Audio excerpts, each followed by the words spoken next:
Hi, I'm Vijay Nair, former officer, Food Corporation of India. Welcome you all to our today's current affairs session. ഇന്ന് 5:30 ഞാൻ ഈ video record ചെയ്യുന്നത് actually bank അതിൻ്റെ interview ഒത്തിരി പേർക്കുണ്ട് നാളെ മുതലും ഒക്കെ. അതുകൊണ്ട് മാത്രമാണ് ഞാൻ ഇന്നിപ്പോൾ വീഡിയോ റെക്കോർഡ് ചെയ്യുന്നത്. എനിക്ക് ഒത്തിരി ഭയങ്കരമായിട്ട് ബിസി ആയിട്ടുള്ളൊരു ഡേ ആയിരുന്നു, അതുകൊണ്ട് മോർണിംഗിലൊന്നും റെക്കോർഡ് ചെയ്യാൻ പറ്റിയില്ല. അപ്പം അതുകൊണ്ട് വളരെ ഫാസ്റ്റായിട്ട് അത്യാവശ്യമുള്ള കാര്യങ്ങൾ മാത്രമായിരിക്കും ഞാൻ വീഡിയോയിൽ പറഞ്ഞു പോകുന്നത്. ഈ എഡിറ്റോറിയൽ പേജിലെ സ്പെഷ്യൽ ആർട്ടിക്കിൾസ് ഒന്നും ഡിസ്കസ് ചെയ്യാനുള്ള ടൈം എന്നില്ല. Okay. So our first news is 31 Maoists, 2 Jawans killed in Chhattisgarh encounter. During the last month, our Home Minister Amit Shah stated in an interview that our Maoist problem, that is the biggest internal security threat of India, that will be completely eradicated from India by 2026. That was his assurance in a press meet in the last month. India is moving in the right direction, and the only one state which is having a substantial Maoist presence is Chhattisgarh. In Chhattisgarh, in almost every week, these encounters are happening, and many of our Maoist cadres are being eliminated by the CRPF and local police force. 31 Maoists were yesterday also killed. So that is the step in the right direction. That is actually we are moving in the right direction. Even if there is a cause for all these insurgency related issues, this is not the right way to one second. Hello. Okay, sorry. This is not the right way to common man attack and avakasham, security personnel attack and avakasham. There is no right to wage war against Indian state for any of the forces inside India, whether it is religious forces, whether it is insurgency, whatever it may be. These all are internal security matters of India, and that should be dealt with a stern hand. That should be dealt with iron hand. That is what government of India is doing now, and state agencies are also doing now. It is very good. Adana ende abhiprayam. Okay. Biren quits as Manipur CM after meeting Shah. That is also a very good development for state of Manipur, because during the last 1.5 years, Manipur is witnessing a lot of violence between Meitei community and Kuki community, two largest communities in Manipur. And Biren Singh, the chief minister of Manipur, the BJP is ruling the state of Manipur, and Biren Singh is the leader. Narendra Modi and Amit Shah selected for ruling Manipur, and this is his second term, but he was very much ineffective in containing that violence, so he paid the price for that. Already this decision should have come a lot earlier, but it is very late. Even if the decision is late, then also that is good for that state. So Biren Singh resigned from that position, and most probably Manipur will go to president rule. That is what the newspaper is reporting. That is not confirmed, but it is there is all possibilities for that. Manipur will face president's rule for some time, and after that the election will be conducted. A new election, fresh election will be conducted. Okay, so Manipur's chief minister Biren Singh resigned, and he gave the resignation letter to Governor Ajay Kumar Bhalla. Governor Ajay Kumar Bhalla. Ajay Kumar Bhalla is the governor of Manipur. Talks on to pick Delhi CM. Party leaders meet LG. Delhi's left, since Delhi is a union territory, there is a lieutenant governor. Lieutenant governor is actually more powerful than the elected chief minister. That is what we saw in the last 10 to 15 years. When during the Arvind Kejriwal's Aam Aadmi Party's rule in Delhi, not 15 years, I think around 11 to 12 years Aam Aadmi Party ruled Delhi. So there was a power tussle always between the elected Aam Aadmi Party government and LG Lieutenant Governor.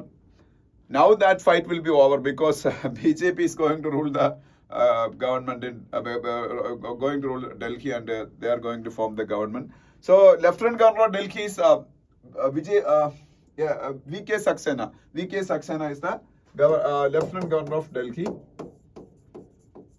The Chief Minister of who is the new Chief Minister of Delhi? That is not decided by the topmost leadership of BJP. That is Narendra Modi and Amit Shah. Most probably the oath-taking ceremony of the Delhi Chief Minister will be conducted after the return of our Prime Minister Narendra Modi from his foreign trip. He's going to France today. Not today. Today he reached France. Yesterday he went to France for some bilateral talks and also for attending the AI Summit, Artificial Intelligence Summit, that is being hosted by French President Emmanuel Macron, and India is the co-chair of that AI Summit. Then he will travel to US for meeting the new president of Donald Trump. New President Donald Trump. After that only he will come back to India. Most probably Delhi Chief Minister coronation ceremony will be conducted after the arrival of Prime Minister back from his foreign trips. Okay, but not at BJP decided who is going to become the Chief Minister of Delhi. Okay, these are the news in the first page. In the second page, states page, there is a news. Union's opposition in Bengal resists new policy of diverting tea garden land for tourism. That news is not at all required for us because that is an internal matter of that state of West Bengal. But West Bengal is very famous for tea garden, West Bengal and Assam. Darjeeling is very famous all around the world for tea. And that Darjeeling also is a part of West Bengal. So, Tea Board of India, headquarters of Tea Board of India is in, I think, in Kolkata. That should be checked by you people. Tea Board of India headquarters is in Kolkata. Tea Board of India. Then Coffee Board of India headquarters. Coffee Board of India headquarters is in Bengaluru. Coffee Board of India headquarters is in Bengaluru, Karnataka's capital, Bengaluru. Rubber Board of India headquarters is in Kottayam. Silk Board of India headquarters is in Bengaluru. So these all are Government of India's institutions, and the headquarters are in various state capitals or various states. Okay, അപ്പോൾ അത് മനസ്സിലാക്കിയിരിക്കുക. Just അത് പറയുമ്പോഴാണ് news എടുത്തത്. Then there is another news. Namo Bharat trial begins on new section in Meerut. Namo Bharat is a new train of Indian Railways. We all know Vande Bharat trains. And after the successful implementation of Vande Bharat train in our Indian Railway, a new kind of train was announced by Railway, that is Vande Metro. Vande Metro for and the other main aim is to connect metro to cities, not only metro, even if the name is Vande Metro, metros മാത്രമേ connect ചെയ്യണമെന്നല്ല, രണ്ട് സിറ്റീസിന് തമ്മിൽ connect ചെയ്യുന്നത്. പക്ഷെ maximum distance between those two cities will be 250 kilometre. So 250 kilometre അതിന് താഴെയുള്ള രണ്ട് ഡെസ്റ്റിനേഷൻസ്, രണ്ട് സിറ്റീസ് തമ്മിൽ കണക്ട് ചെയ്യാനാണ് വന്ദേ മെട്രോ ഇംപ്ലിമെന്റ് ചെയ്യാൻ തീരുമാനിച്ചത്. But the name of that Vande Metro project was later changed to Namo Bharat. So previously its name was Vande Metro, now it is Namo Bharat. So maximum distance the Namo Bharat trains are going to connect is 250 kilometer. Cities having distance in between 250 kilometer will be connected using these Namo Bharat trains. അപ്പോൾ ഈ നമോ ഭാരത് ട്രെയിൻസിന്റെ speed will be lesser than Vande Bharat trains and will be more than MEMU. കേട്ടിട്ടുണ്ടല്ലോ, മെമുവിനെക്കാളും കൂടുതലായിരിക്കും, പക്ഷെ വന്ദേ ഭാരതിനെക്കാളും താഴെ ആയിരിക്കും. അപ്പം നമോ ഭാരത് ട്രെയിൻസിനെ കുറിച്ച് അറിഞ്ഞിരിക്കുക. പിന്നെ there is a news about Ladki Bahan Yojana. Ladki Bahan Yojana is a scheme of Maharashtra government for providing financial assistance monthly to the women having no job, no income. All the women in Maharashtra having no job will get a monthly assistance of around 1,500 rupees or 2,000 rupees under this Ladki Bahan Yojana. Okay, 1,500 are not over. So going to next page, there is a news about authorities begin demolition of no ആ ന്യൂസിന്റെ ആവശ്യമില്ല, അതല്ല, ഞാൻ വേറെന്തോ ഒരു മഹാകുംഭമേളയുടെ news ആണ് കരുതിയിട്ട് പറയാൻ. BJP begins talks to pick Delhi CM, oath taking likely after PM's US visit that I discussed now. Opposition Telangana attacks Congress or government over caste census. Recently, the Congress government in Telangana conducted caste census, but that became a major reason for some controversies. There is under-reporting of the OBC number in that caste survey. That is the main accusation of the opposition parties against this caste survey by the Telangana government. You all know who is running the Telangana government, who is the Chief Minister of Telangana. That is Revanth Reddy. Revanth Reddy is the Chief Minister of Telangana.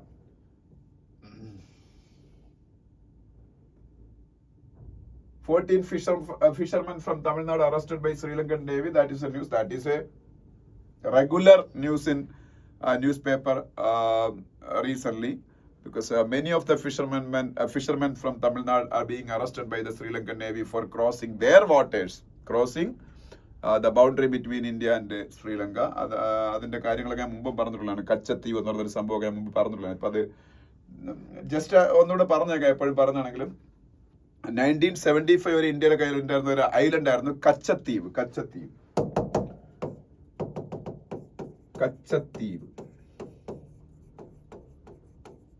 This island was with India up to 1975, but at the time of emergency, Indira Gandhi decided to give this Kachativ island to Sri Lanka. Previously, the Kachativ island was used by Indian fishermen. And when she gave that island to Sri Lanka, in that agreement, there was one clause to use this island for the benefit of Indian fishermen, even if the ownership is for Sri Lanka. But in later in 1976 or 77, that clause was also removed. Now our fishermen cannot even use that island. That is one big mistake by India government. After that, our fishermen lost the right to do fishing in those parts of now our partner Sri Lanka. അപ്പം ആ ടൈമിൽ those parts of India ആയിരുന്നു. അപ്പം അതിനുശേഷം ഇപ്പം ഈ കച്ചത്തീവ് നമ്മൾ കയ്യിൽ നിന്ന് അത് വളരെ സ്ട്രാറ്റജിക്കലി ലൊക്കേറ്റഡ് ആയിരുന്നു. അതിനുശേഷം നമുക്കത് എപ്പോഴും ഫിഷർമെന് മത്സ്യസമ്പത്തിന് വേണ്ടിയിട്ടൊക്കെ അവരായാലും മിസ്റ്റേക്ക് ഉണ്ട്, അവർ അങ്ങോട്ട് പോകുമ്പോൾ ശ്രീലങ്കക്കാർ അവരുടെ പ്രദേശമായിട്ട് നമ്മളത് പതിച്ച് അവർക്ക് കൊടുത്തത് കൊണ്ട് അവർ അറസ്റ്റ് ചെയ്തുകൊണ്ട് പോകുന്നു. അപ്പൊ അതാണ് ഈ വിഷയം എന്ന് പറയുന്നത്. Okay, as MB readies new home for cheetahs, local share also of being neighbors of the big cats എന്ന് പറയുന്ന ന്യൂസ് ഉണ്ട്. എനിക്ക് കുറച്ച് ലിപ് പ്രോബ്ലം ഉണ്ട്. ഞാൻ ഇന്നലെ ഒരു ട്രാവലിംഗ് ഉണ്ടായിരുന്നു, അപ്പം ലിപ്സ് ഒക്കെ മൊത്തം പൊട്ടി. അതുകൊണ്ടും കൂടെയാണ് ഞാൻ ക്ലാസ് എടുക്കാറുണ്ട്. അപ്പം സംസാരിക്കുമ്പോൾ ഇവിടെ എല്ലാം പൊട്ടി ഞാൻ വലിയുന്നുണ്ട്. അപ്പം ഞാൻ പറയുന്ന ചില വാക്കുകളൊക്കെ പറയാൻ എനിക്ക് ബുദ്ധിമുട്ട്. വലിയുമ്പോൾ ഞാൻ ഒരു വേദന വരും, കൂടുതൽ ചുണ്ട് മുറിയും ചെയ്യപ്പോഴും. ഓക്കെ, അപ്പൊ MP means Madhya Pradesh. Madhya is implementing the Project Cheetah. Not Madhya Pradesh is implementing Project Cheetah. Actually, Project Cheetah is a project of Government of India, but Madhya Pradesh is the home state for implementing this project because of the fact that Kuno National Park was selected for implementation of this Project Cheetah. Kuno National Park is in Madhya Pradesh. So, there is successful project and many new cups are delivered by mother ചീറ്റാസ്. അതെല്ലാം healthy ആണ്. അപ്പം അവരെ പതുക്കെ ഫോറസ്റ്റിലേക്കൊക്കെ തുറന്നുവിടാൻ തുടങ്ങി. അപ്പൊ അതിന്റെ നെയ്ബർഹുഡിൽ താമസിക്കുന്ന ആൾക്കാരുടെ പ്രോബ്ലംസ് ഒക്കെ ഇത് പറഞ്ഞേക്കുന്നത്. Project cheetah, you all no, by 1950 the cheetahs became an extinct species in India. Now government of India decided to implement Project Cheetah for breeding new generation of cheetahs inside India by relocating some cheetahs from African countries, especially South Africa and Namibia. അപ്പം അവിടെ നിന്നൊക്കെ ചീറ്റാസിനെ കൊണ്ടുവന്ന് ഇന്ത്യയിൽ അതിനെ breed ചെയ്ത് പിന്നീട് പുതിയൊരു ചീറ്റയുടെ ഒരു വലിയ പോപ്പുലേഷൻ ഉണ്ടാക്കാനാണ് ശ്രമിക്കുന്നത്. പ്രോജക്ട് ടൈഗർ ഒക്കെ പോലെ. പ്രോജക്ട് ടൈഗർ വഴിയാണ് നമ്മൾ ഇടയ്ക്ക് വെച്ച് എക്സ്റ്റെൻഡ് ആയി പോയിട്ട് ടൈഗറിനെ നമ്മൾ ഇന്ത്യയിൽ ലോകത്തെ ഏറ്റവും കൂടുതൽ ടൈഗേഴ്സ് ഉള്ള രാജ്യമായിട്ട് ഇപ്പം ഇന്ത്യ മാറിക്കൊണ്ടിരിക്കുകയാണ്. ഏഷ്യയിലെ ഏറ്റവും കൂടുതൽ ടൈഗേഴ്സ് ഇപ്പം ഇന്ത്യയിലാണ്. അത് പ്രോജക്ട് ടൈഗർ ആണ്. അതിനുവേണ്ടി ഇന്ത്യയിൽ ഒരു ദേശീയ അതോറിറ്റി തന്നെ ഉണ്ടാക്കി പ്രോജക്ട് ടൈഗറിന് വേണ്ടി. NTCA, national tiger conservation authority. NTCA is national tiger conservation authority. Then editorial page. First editorial, mass revenge. Mass revenge എന്ന് പറഞ്ഞ editorial is about the Delhi election debacle of Aam Aadmi Party. That was actually that was quite expected. I also discussed with you all these things previously. It is a political editorial, so no need for giving much importance to that editorial. There was an expectation by all analysts that Aam Aadmi Party is going to lose in Delhi, mainly because of the fact that Aam Aadmi Party gave maximum importance to welfareism. Welfareism means freebies and all, but they didn't least care. They didn't even provide least attention to development of infrastructure. So Delhi infrastructure ഒന്നും അത്ര better അല്ല. Then what happened is their anti-corruption plan and then austerity measures, everything were exposed after the charging of Arvind Kejriwal and Manish Sisodia and Delhi excise case, and they were put behind the bars. They were in prison for some time, so that made a big hole in Aam Aadmi Party's claim of corruptionless party. Then Arvind Kejriwal's official residence was modified using around 50 crores of rupees. Previously, I thought it is around 33 crore, but in today's Hindu, it has been reported that government machinery spent around 50 crores for renovation of his house. Those all things exposed Aam Aadmi Party's claims. അപ്പോൾ അത് ജനങ്ങൾക്ക് മനസ്സിലായതൊരു കാര്യം. പിന്നെ BJP smart ഇലക്ഷനറിയും they even used the budget also for getting votes of Delhi people, because Delhi is having maximum middle class population. They announced big tax incentives for these middle class people. That itself has caught the attention of the biggest middle class section in that particular union territory. Then അവരുടെ RSSന്റെ ഒരു cadre network ഉണ്ടല്ലോ, അവർ നടത്തിയ മാൻ to man campaigning, ഇതെല്ലാം. അപ്പൊ ഇനി ഡൽഹിയിൽ ഇപ്പൊ ലാക്ക് ചെയ്യുന്ന പല സംഭവങ്ങളും കേന്ദ്രം ഭരിക്കുന്ന BJP ആണ് ഈസി ആയിട്ട് BJPക്ക് അവിടെ കൊണ്ടുവരാൻ പറ്റും. അത് പ്രൊവൈഡ് ചെയ്തിട്ട് BJP is also going to face the same fate in the next election. അവർക്ക് സിവിക് കമ്മ്യൂണിറ്റീസ് പ്രൊവൈഡ് ചെയ്യണം, ഇൻഫ്രാസ്ട്രക്ചർ ഇംപ്രൂവ് ചെയ്യണം, അങ്ങനെ കുറെ കാര്യങ്ങളുണ്ട്. അപ്പൊ അതിനെ കുറിച്ചാണ്. പിന്നെ BJP, even if BJP was losing in the state election during the last 4 or 5 consecutive elections, BJP has a very strong foundation in Delhi. From 2014 onwards, they were continuously winning all the Lok Sabha seats. All seats were won by BJP. Aam Aadmi Party scored 0 in the last Lok Sabha election and previous Lok Sabha elections.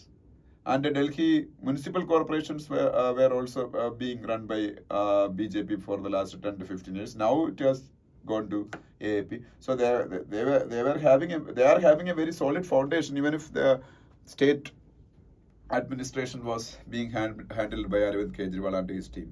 അപ്പോൾ അവരുടെ foundation അവിടെ ഉണ്ടായിരുന്നു. Okay, ഇനി രണ്ടാമത്തെ gift holes teeth എന്ന് പറഞ്ഞൊരു editorial. അത് സംഭവം വേറൊന്നുമല്ല, about our union budget. Now it is 10th February. Budget was presented in 1st February. അപ്പോൾ എന്നിട്ട് 10 ദിവസം കഴിഞ്ഞിട്ട് still the analysis of budget is going on in Hindu newspapers. Today also around 2 to 3 articles are there about union budget and its various provisions. This is about the allocation for the Department of Science and Technology. Department of Science and Technology got its biggest allocation in this budget. In India's history, never Department of Science and Technology got this much allocation. Around 28,000 crores is the allocation for the Department of Science and Technology in this year's budget. That is very good also. Out of this 28,000 crores, around 20,000 crores will go to research funding, innovation അങ്ങനെയുള്ള സംഭവമൊക്കെ promote ചെയ്യാനുള്ള ഫണ്ടിങ്ങിനാണ്. And this 20,000 crore can be tapped by the private parties also. That is the biggest speciality of this allocation. Previously, the innovation, research, everything was funded by public sector institutions in India. More than 60% of the innovation funding was through public sector institutions.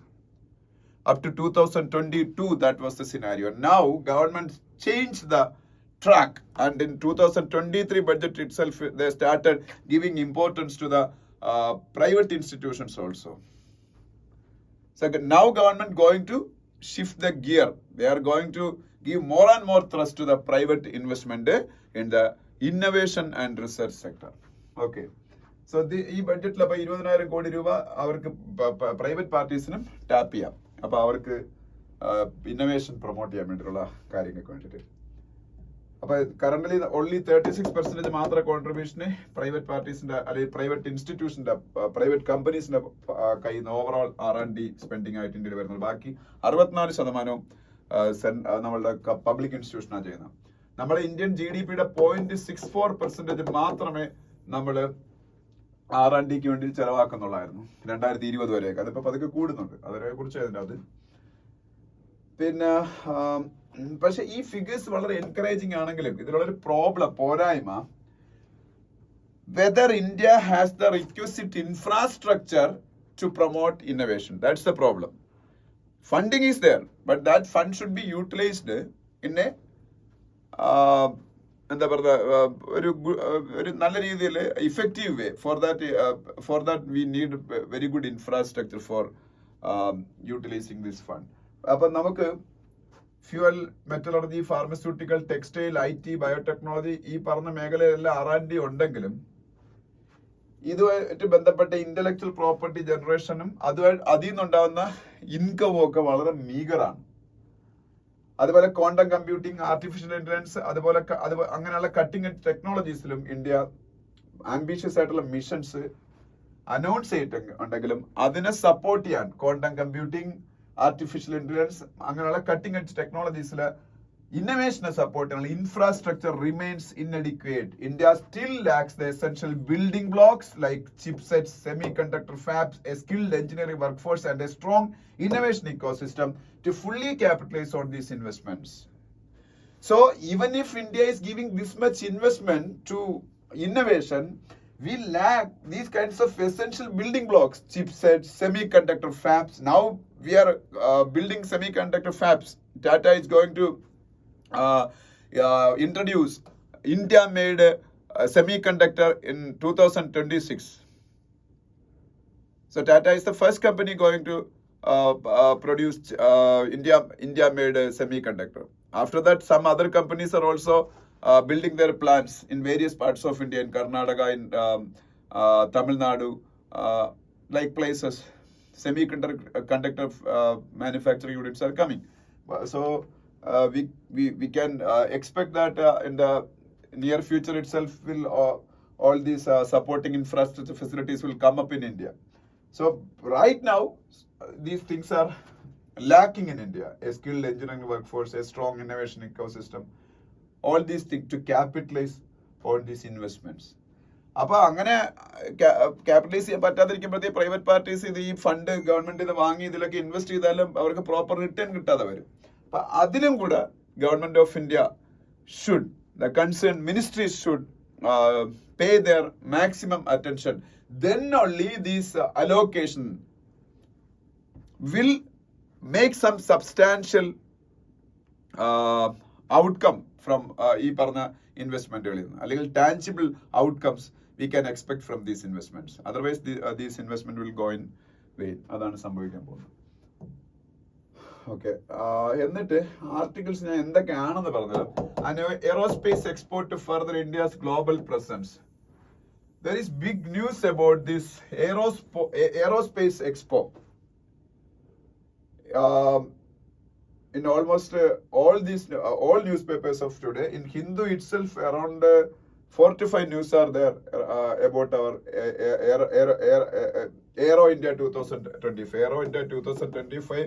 Aero India 2025 is the name of the Aero Expo of India. This is the largest air expo in Asia and also one of the biggest in the world.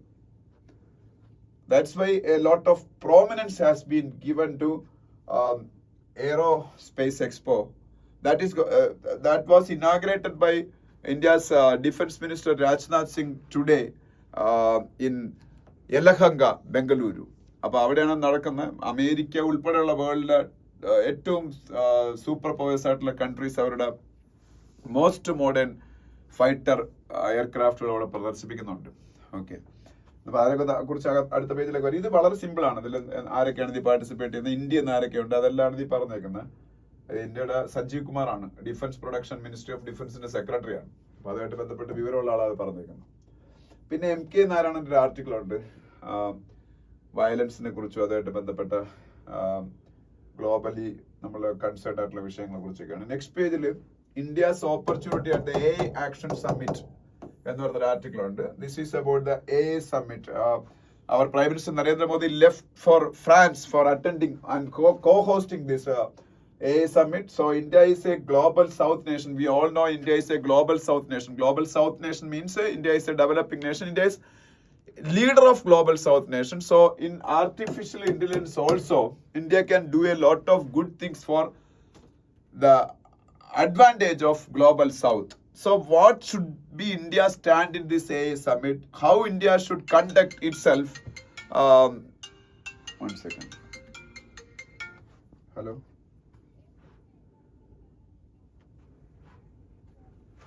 ഞാൻ class എടുക്കുന്നു, video class. Okay,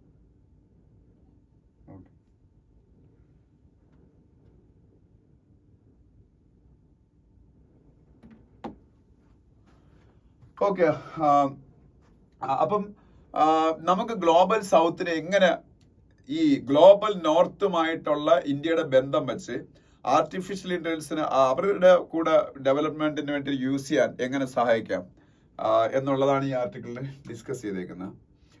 global south nation ആണെങ്കിലും India is A strong force in the development of artificial intelligence and usage of artificial intelligence. Previously, I think I discussed that news with you, that article with you, in that it has been written that around 30% of Indian population is using artificial intelligence. Global average is only 26%. That means India is ahead of global average in the adoption of artificial intelligence. That is a rare phenomenon. India is above global average in adoption of something. So in the case of artificial intelligence, India is above the global average in the adoption of artificial intelligence. So India is a big power, one of the superpowers in the field of artificial intelligence. But still, India has to go a long way. Deep seek എന്നൊക്കെ പറഞ്ഞ് ചൈനയുടെ പോലൊരു സംഭവം നമ്മൾ develop ചെയ്യണം. അപ്പോഴേ നമ്മൾ അതിലൊരു വലിയ സംഭവമായിട്ട് മാറുന്നുള്ളൂ. ഓക്കെ, നമ്മുടെ സ്വന്തം AI മോഡൽസ് ഈ 6 മാസത്തിനകം 2-3 ഇറങ്ങുമെന്നാണ് അശ്വിനി വൈഷ്ണവ്, ഇന്ത്യയുടെ IT മിനിസ്റ്റർ, പറഞ്ഞേക്കണം.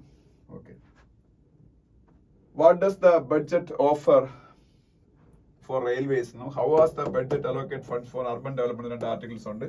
ബഡ്ജറ്റിനെ കുറിച്ചാണ്, വായിച്ചു നോക്കുക. എനിക്ക് ഡിസ്കസ് ചെയ്യാൻ ടൈം ഇല്ലാത്തതുകൊണ്ടാണ്.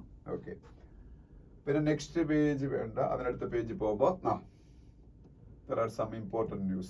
First one, plan to amend nuclear liability law may enthuse American and French firms. India is going to amend India's nuclear liability law. There are 2 laws related to nuclear liability and atomic energy that I will spell out now. Civil Liability for Nuclear Damages Act 2010. Civil Liability for Nuclear Damages Act 2010. First one, that is India's Nuclear Liability Law, Civil Liability for Nuclear Damages Act 2010. And the second, Atomic Energy Act 1962. So there are 2 acts, very important, and they are actually, these 2 acts are governing or regulating India's commercial nuclear activities. Okay, the first one, Civil Liability for Nuclear Damages Act 2010 was formulated by Manmohan Singh government in 2010. But that is not acceptable for the global nuclear companies. The main problem is, you take the example of one American company. They are constructing a nuclear reactor in India, and some untoward incident happened, some nuclear accident happened. The entire liability will be fixed on the nuclear supplier company. They are the suppliers. They once started a nuclear reactor here. The operators will be from India only, especially Nuclear Power Corporation of India Limited. NPCL is the operator in almost all the nuclear reactors in India. So, global practice is for suppliers there is no liability. Even if the liability is there, the liability will be less. Operators will have to face the maximum liability if a nuclear accident happened. But India's Civil Liability for Nuclear Damages Act is opposite to that. According to our act, the operators has not that much liability. The suppliers has the maximum liability. So the global companies are not ready to accept that. There is a global convention, International Convention for Supplementary Compensation for Nuclear Damage. International Convention for Supplementary Compensation for Nuclear Damage. അതാണ് ഞാൻ ആദ്യം പറഞ്ഞത്. അതിൻ്റെ അതനുസരിച്ച് സപ്ലയറിനല്ല, ഓപ്പറേറ്ററിനാണ്. അപ്പൊ നമ്മള് international നോംസിന് against ആയിട്ടാണ് ഈ കാര്യത്തിൽ നിൽക്കുന്നത്. അപ്പൊ അത് കാരണം even if India is having nuclear agreement, civilian nuclear agreement with many nations like France, USA, Britain, Japan, Australia, etc. like countries, they are not ready to start nuclear reactors in India. America's one company, and its name is Westinghouse Electric Company. Westinghouse Electric Company decided to build 6 reactors in Andhra Pradesh, Srikakulam district, Kovvada village എന്ന് പറഞ്ഞൊരു സ്ഥലം. Kovvada village ആണ് അവിടുത്തെ കൊവാഡ. ഈ കൊവാഡയില് കൊവാഡ എന്ന് പറയുന്നത് ശ്രീകാകുളം എന്ന് പറയുന്ന ആന്ധ്രാപ്രദേശ് ഡിസ്ട്രിക്റ്റിലാണ്. അവര് 2012 6 റിയാക്ടേഴ്സ് പ്ലാൻ ചെയ്ത. അതുപോലെ one of the biggest nuclear reactors of the world was planned by French company Areva in Jaitapur, Maharashtra. Those 2 projects are under limbo because of this liability act, which is in contravention to the International Convention for Supplementary Compensation for Nuclear Damage. So, Government of India decided to amend these 2 nuclear acts of India, Civil Liability for Nuclear Damage Act and the Atomic Energy Act 1962. Both of them will be amended soon. Why? Government wants to generate 100 gigawatt of nuclear energy by 2047, and the government wants to construct a lot of SMR, small modular reactors, and by 2033 at least 5 small modular reactors should be completed in India. That is the aim of government. For fulfilling those aims, government has to amend these 2 laws. Then only the foreign investment, foreign technology, everything will come. So US-ന്റെ ഈ കൊവാഡയിലെ 6 റിയാക്ടേഴ്സും ജയ്റ്റാപൂർ മഹാരാഷ്ട്രയില് അരേവ എന്ന് പറഞ്ഞ French company plan ചെയ്തതും എല്ലാം ചിലപ്പോൾ നടക്കാൻ chance ഉണ്ട് ഫ്യൂച്ചറിൽ ഈ ഒരു അമെൻമെന്റിന് ശേഷം. That is the news. Then another news in Pole Bond Meghalaya, rat hole coal mining hopes ride on Article 371. Rat hole mining, actually it is a banned practice in India. Mining, you all know mining. The rat hole mining is a manual mining activity by human being using manual methods. No machines are being used in the rat hole mining. That is banned practice in India. But even if it is banned, in northeastern states it is very prevalent, it is very common. In northeast India, Nagaland has certain protections, certain special provisions under Article 371A. That is why Nagaland state is having rat hole mining, because using these provisions of Article 371A, which is giving some special powers to Nagaland, they are legalizing this. They legalize this rat hole mining. But at the same time, Meghalaya, that is going to election soon. Meghalaya is a northeastern state. Rat hole mining is there, but that is banned there because Meghalaya is having not such kind of special provision. There is no 371A. Even 371, Article 371, that is another article. That is also giving special powers to some states. Meghalaya is not covered under Article 371 also. So that's the problem. അതിനെ കുറിച്ച് അപ്പൊ article 371 article 371 A ഒക്കെ എന്താണെന്ന് പഠിച്ചു വെച്ചേക്കണം. Gold smuggling has reduced after import duty cut. CBIC chief. What is CBIC? Central Board of Indirect Taxes and Customs. There are two very important central government organizations. One is CBDT, Central Board of Direct Taxes and Customs. Sorry, Central Board of Direct Taxes. CBDT, Central Board of Direct Taxes. This one deals with direct tax. Direct means tax means mainly income tax, corporate tax, etc. So CBDT is the organization responsible for collection of direct taxes of India, and CBIC is the organization responsible for collection of indirect taxes of India. Indirect tax means mainly GST. GST, the other indirect taxes are also there since liquor, petroleum, electricity, etc. are not covered under GST. Other value added tax, excise duty, customs duty, like things are still there in India. But mainly CBIC deals with the GST, Goods and Service Tax. The director of CBIC, Central Board of Indirect Taxes and Customs, is Sanjay Kumar Agarwal. Sanjay Kumar Agarwal. You should not be confused of these names, Sanjay, Sanjeev, Sanjay, etc. Because Sanjeev Khanna is the Chief Justice of India. Sanjeev Khanna is the Chief Justice of India. Sanjay Malhotra is the RBI Governor. Again, Sanjay Kumar Agarwal is the head of CBIC, Central Board of Indirect Taxes and Customs. Recently, Government of India decided to slash the import duty of gold from 15% to 6%. Now, the import duty of gold is only 6%. That's why the smuggling of gold has been reduced. So that is what Sanjay Kumar Agarwal is telling using various facts and figures available with them. And under CBIC, there is another institution, they are dealing with this gold mining and all, DRI, Directorate of Revenue Intelligence. DRI, what is DRI? Directorate of Revenue Intelligence. Directorate of Revenue Intelligence is under CBIC, Central Board of Indirect Taxes and Customs. Okay. The next page. Next page, full news, political news. You can see the picture of Biren Singh here. Biren Singh has been resigned as the Chief Minister of Manipur.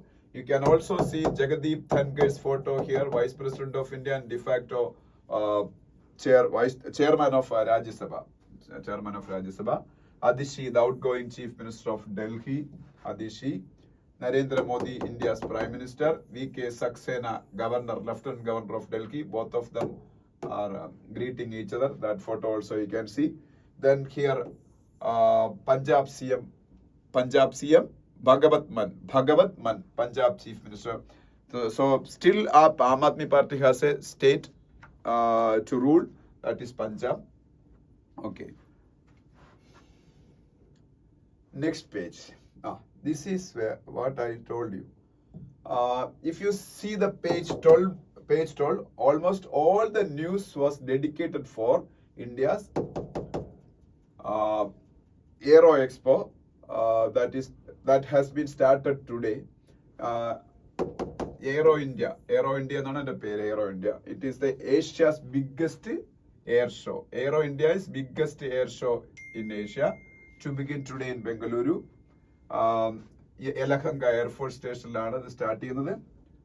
വേൾഡിലെ ഏറ്റവും മികച്ച ഇപ്പോഴത്തെ fighter എയർക്രാഫ്റ്റുകൾ ഒരെണ്ണം 5th generation fighter aircraft ആണ് Su-57, Sukhoi 57. This belongs to Russia.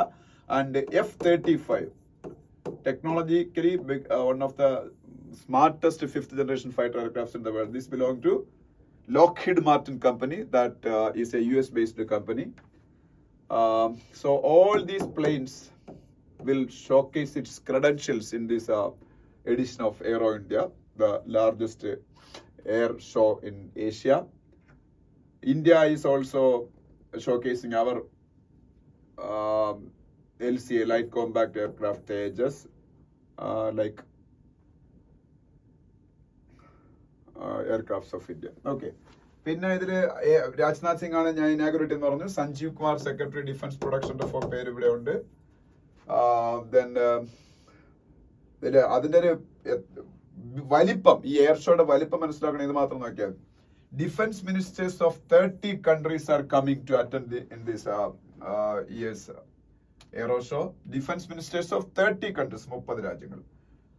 Air chiefs of 43 countries will attend. Air chief means Air Force chief of 43 countries will attend this year's Aero Show. And 931 exhibitors are there. That means around 931 companies will exhibit their products, technology, etc. Out of these 931 exhibitors, 150 foreign companies are there. 150 foreign companies. പിന്നെ നമുക്ക് വായിക്കുമ്പോൾ ഭയങ്കര അഭിമാനം തോന്നുന്ന ഒരു കാര്യം, India made record defense production this year. 1.27 lakhs crores worth defense production was made by India this year. Next year it will become around 1.6 lakh crores according to Defense Minister of India. India's defense productions worth will increase to 1.6 lakh crores next year. And India's defense export is going to surpass 30,000 crores. India's defense export is going to touch 30,000 crores. That is a very, very great news for India, because India, you all know, India is one of the biggest defense importing nation. Previously, India was dependent on many other countries for our defense needs, and as per the Stockholm International organization, Stockholm International Peace Research Institute. Stockholm International Peace Research Institute is every year releasing the name of the countries which are in the number 1 position, number 2 position, number 3 position, etc. in terms of defense import and defense export. Many years India was in the number 1 position in the defense import. Still India will be in the top 5 nations. ഈ defence ഇമ്പോർട്ടിന്റെ കാര്യത്തിൽ പക്ഷേ ആ value കുറയുന്നു. That is good for India, because our companies are getting the benefit. Our people are getting the benefit. Now the defense ministry is giving major contracts to our Indian companies. That means that money will be spent inside India, so that a lot of jobs will be generated. അതൊക്കെ നമുക്ക് നല്ലതല്ലേ, വെളിയിലേക്ക് പൈസ പോകുന്നേക്കാളും. President Draupadi Murmu to visit Mahakumbh Mela in Prayagraj today. That is another news. Then in a first Chief of Air Force and Army flight together in light combat aircraft Tejasile, Army Chief Air Force Chief ഒരുമിച്ച് fly ചെയ്തു. That is a historic moment, because അങ്ങനത്തെ ഒരു സംഭവം മുമ്പ് ഉണ്ടായിട്ടില്ല. അതല്ല ഇവിടെ നമുക്ക് വേണ്ടത്. ഇന്ത്യയുടെ എയർഫോഴ്സ് ചീഫ് ആരാണ്? ആർമി ചീഫ് ആരാണ്? Air force chief is AP Singh. Air chief marshal AP Singh is the Air Force Chief. Air Chief Marshal AP Singh is the Chief of Air Force, and the Chief of Army is Upendra Dwivedi. General Upendra Dwivedi. General Upendra Dwivedi is the General of Army Chief of India. പിന്നെ US എയർക്രാഫ്റ്റുകൾ ഞാൻ പറഞ്ഞില്ലേ, F-16, F-35 ഇതെല്ലാം പങ്കെടുക്കാൻ വരുന്നുണ്ട്. KC-135, these all are US aircrafts. അപ്പം fighter aircraft അവരെല്ലാവരും ഇപ്രാവശ്യത്തെ aero ഷോയിൽ പങ്കെടുക്കാൻ വരുന്നുണ്ട്. USA ഒത്തിരി പേരുണ്ട്. Over 20 exhibitors are coming from USA to attend in Aero Expo of India. അപ്പോൾ അതൊരു വേറെ വലിയ ന്യൂസ് ആണ്. പിന്നെ മണി വേസ് പേജ് വേണ്ട, അതിന്റെ വേൾഡ് പേജിലേക്ക് പോകുമ്പോൾ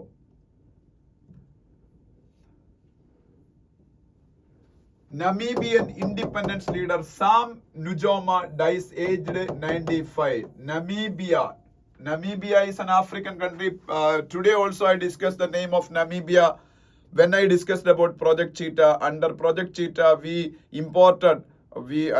relocated some cheetahs from Namibia and South Africa. So Namibia is an African country. Namibia got independence from South Africa, and he was the leader of that independence movement. Sam Nujoma. He died yesterday. He was 95 years old. Sam Nujoma. That's a news. You can also see the photograph of North Korean President Kim Jong-un here. Kim Jong-un, North Korean President. Then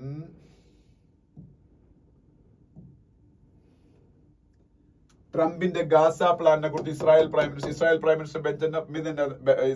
minister Benjamin Netanyahu was in USA for the last 1 week. He attended a press conference yesterday and he told the media Israel is committed to execute the plan of Donald Trump in Gaza. What is his plan? His plan is to evacuate all the Gaza people to some other countries, especially Egypt and Jordan, for reconstruction of Gaza. After that reconstruction, these Jewish people can come back. That is the Donald Trump plan. പക്ഷേ ഇത് നടക്കൂല. കാര്യം എന്ന് വെച്ചാൽ അവർ relocate ചെയ്താൽ തിരിച്ചു വരാൻ സമ്മതിക്കത്തില്ല, അത് ഉറപ്പാണ്. സോ ദേ വോണ്ട് റീലൊക്കേറ്റ്, അതാണ് എനിക്ക് തോന്നുന്നത്. പിന്നെ ബംഗ്ലാദേശിലെ മുജീബ് റഹ്മാൻ, അവിടുത്തെ ഫാദർ ഓഫ് ദ നേഷന്റെ വീടൊക്കെ പൊളിച്ചു കളഞ്ഞതിനെ കുറിച്ചുള്ള ന്യൂസും ഒക്കെയുണ്ട്. ഇതൊക്കെയാണ് നമ്മളുടെ ന്യൂസ്. പിന്നെ സ്പോർട്സ് പേജിലേക്ക് വരാൻ പ്രത്യേകിച്ച് പറയാനൊന്നുമില്ല, വലിയ ന്യൂസുകളൊന്നുമില്ല. ഇന്നലെ രോഹിത് ശർമ്മ സെഞ്ചുറി അടിച്ചൊക്കെ നമ്മൾ പ്രത്യേകിച്ച് പറയേണ്ട ആവശ്യമില്ല. Rohit Sharma become the 4th highest run getter for Indian ODIs. Who is the highest run getter for India in one-day internationals? ഏകദിനങ്ങളിൽ ആരാണ്? Sachin Tendulkar. And second is Virat Kohli. Okay. പിന്നെ there is a news about Ranji Trophy. Ranji Trophy is our national test cricket championship. Domestic ലെവലിൽ നടക്കുന്ന സംഭവമാണ്. Okay. പിന്നെ this is Yuki Bambri. Yuki Bambri